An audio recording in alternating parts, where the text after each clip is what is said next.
Real quick, I swapped the Nerf bars, put them back on. Wife liked it better this way, and I looked at it and thought about it, and yeah, I like it better too. I think it looks more aggressive. It looks like when I take them off, like there's something missing there. I don't know, it just don't look right. But I like this look, so I'm gonna keep them on there. I still just mounted them back up to the body bolts temporarily. I will be making some brackets for them that will more or less mount them in the same place. Maybe move them slightly in, maybe like, I don't know, an inch or something. Not a whole lot, but just a little closer to the truck, just so they're not sticking out. Actually, it's pretty even with the tires there, so that's good. Maybe I'll just make some brackets that'll mount it where it's at right there, but mount it to the frame rather than to those body bolts. Either way, that's where we stand today. But when I put those headlights in, I couldn't get the high beams to work. So here's the paperwork. Just says to use their extension and that you can make the high beams work. But doing a little research, found out that Toyotas don't work that way. You need to add some relays. So I'm making a 2 relay bank. One will be for the high beams, one will be for the low beams. Mount this on the driver's side, just like somehow like this in the inner fender. So I got ground on my 85 pin here. I'm gonna put power on my 30 pin here. My 86s are my inputs from my headlights, so this will be my high beam, that'll be my low beam, and the 87 will be, that's not right, 87 will be out, no, that's not right, 30 is my output, so got that upside down. Right here will be my powers, my 87s will be my power, and my 30s will be my outputs to the, oh no, wait, 85, I have to relook at my diagram, but basically I'm going to be feeding power, so when I turn the lights on, say this is my low beam, this one will trigger and send power to the low beam side. Then when I do the high beams, this one will trigger and send power to the high beams. I haven't drawn it out yet. I was just prepping the relay, but I know that this is going to be my trigger on this side. So that being said, I'm gonna draw this out and then I'll show you what I'm talking about. All right, so this is my setup. So I've got my grounds, my trigger wires coming from the high beam signal will be on this one, low beam signal will be on this one. This is my 30 pin, that's going to be my power, and these are going to be my output to the headlights themselves. So this will be my high beam wire to both headlights, and this will be my low beam wire to both headlights. So that's how we're going to get light back to the high beams to get these to work. I'm not sure if that's going to work, but it's the only thing I can think of. I also read something that said possibly when you switch to the high beams that the ground switches or is no longer valid or something. So either way, I think this relay bank should work, do the trick, but I won't know until I get this all installed and see if it actually works. But sit tight, I'll let you know. All right, got to figure it out. Check this out. So this is the driver's side factory harness. This wire is coming out of the what would be high beam for a normal light, going into the relay on pin 86. Okay, so that's one side of the coil. The other side of the coil is a jumper, which comes out of the low beam side. So that comes in from the low beam side to pin 85, the other side of the coil, and 87. Then our output is pin 30, which goes to the actual headlight bulb itself. And then this other wire coming out of the low beam side is actual low beam wire that goes directly to the low beams. So what this tells us is turn on the low beams. Oh, and the ground for both the actual bulbs themselves is grounded directly to the frame here. So what we got is ground to both lights. Then you've got this wire right here going to the low beam side of both lights. Then you've got this other wire tied to that one going into the coil and to the other side of the connection from 30 to 87, and then your input on the other side of the coil is 86 going to the high beam. The reason for that is because this wire is a switched ground. So when it goes to high beams, this third wire normally would be your power for the high beam and this would be your ground. But normally this is a ground and this is power. So when it's powered, the high beam doesn't do anything. The low beam is on. But when you switch it to high beams, this becomes a ground, grounding out the coil, sending power to the high beam. Doesn't make sense, but it works. I'll show you. So low beams, high beams, and you can hear the relay clicking.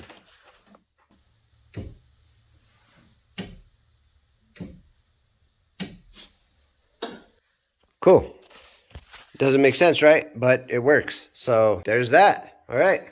Okay, as promised in the last video, if you didn't catch that, go ahead and click the link up here. Today I'm gonna do a quick swap of the fog lights and put them in their new location on the top instead of under the grill there. But without further ado, let's get to it. Here we go. And real quick, I'm not gonna be changing the wiring out because this is a really good harness that I have in the truck already installed. There's no need to swap the harness if I could just unplug these lights and plug the new wires into those new bulbs. Oh, I didn't even show you the new lights. You'll see in a minute.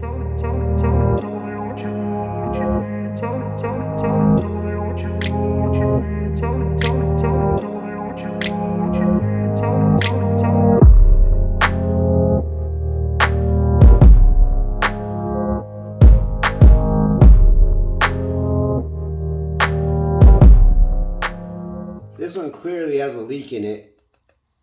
And that's my fault. I think I tried taking this one apart before. I don't remember. But yeah, that leak is definitely... It's either rust or dirt in there. Either way, it's no good. So these are Sylvanias. These have... So they got those 3 LEDs, and then there's LEDs in this strip right here on 2 different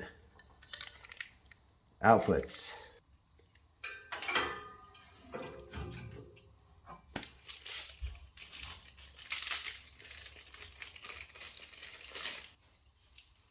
And I'm gonna have to turn this bracket around. It's kind of pointed upwards. Okay, got the bracket turned around. I can point it way more directions now. I think maybe they purposely put that on backwards.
So yeah, those are hecka bright, man. Hecka bright.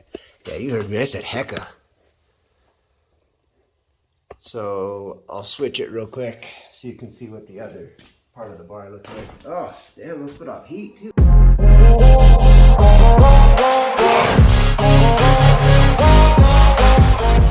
Okay. So it looks like you can't have them both on at the same time, I guess. It's one or the other. Which, that's fine. Because with this light on, you wouldn't be able to see that light anyway.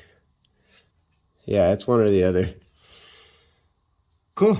Well, for the time being, I'll leave these hooked up, just like that.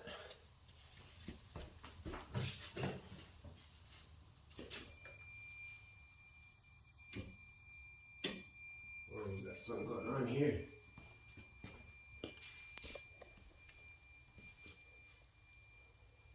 Looking pretty nice, but that line over there, that bulb, passenger side needs to come up. It's pointed down. Does not look good. Let's see what my brights line looks like. Same. Oh yeah, that thing is so far down. Got a little chilly in here. We'll grab a couple more things.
Okay. So I'll put a piece of loom on that.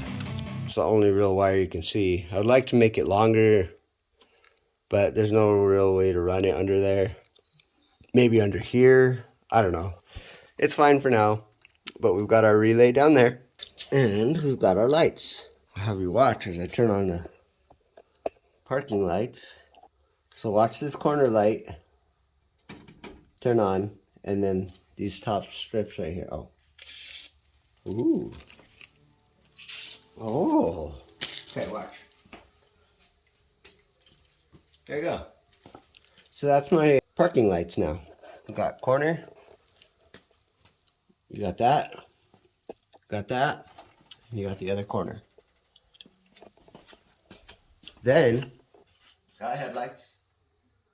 Got brights. And fog lights. And see, it's automatically, when you turn the fog lights off, the top of the bar turns off. Pretty cool. So it's a little bit of a different look for the truck, and I kind of like it because I'm very much into that square boxy style, as you can tell. XB garage, you know, it's just me. Maybe I'm a square. I'm an L7 weenie. Anyway, so I'm done on the truck for now. The next time we're going to work on the truck, we're going to do the interior. I'm going to pull everything out, pull all the old wiring out, put new fresh wiring in with quick disconnects for each LED light that I install, LED strip. And so, you know, you can, if you're going to pull that panel off, you can just disconnect the LED. It comes with the panel. So yeah, be on the lookout for that. Also, I'm going to start working on the XB now. It's time. It's been a long time since we've done anything on the XB, and I really need to get to it because I got a lot to put in it, and I have a lot of plans for the future, and I don't want to give up on those. So I'm starting to save for the parts for that. I'm going to need to buy a bunch of lumber, which is I'm going to have to take out a loan for just to build the box. I'm going to have to buy the airbags from Randode on Facebook. If you're part of any of the XB groups, you know who he is and the quality of his air struts. I need to buy an air management system, so a 5-gallon tank, 2 compressors. I think I'm going to get the Viair 440s. Anyway, that will come all later, but that's the next project. I'm trying to get the box built in the back of the XB, some cameras, all the electronics interior wise, and airbags. And then who knows? Maybe I'll just leave it that way. Take it to shows. I don't know. I'll do something with it. Anyway, thanks for watching. Hit that like button if you liked the video. Comment below and subscribe, and have all your friends subscribe. Share it with everybody. Everybody!